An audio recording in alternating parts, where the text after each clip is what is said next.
Hello guys, today I'm going to show you how you can customize watermark on your photos in Samsung Galaxy S23 FE.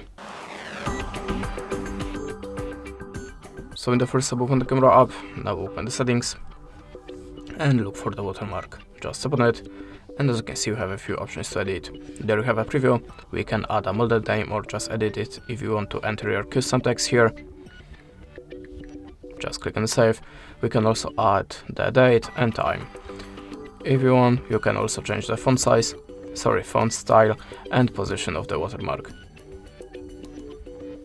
So add these settings to run it, go back to the camera and take your photo with the customized watermark.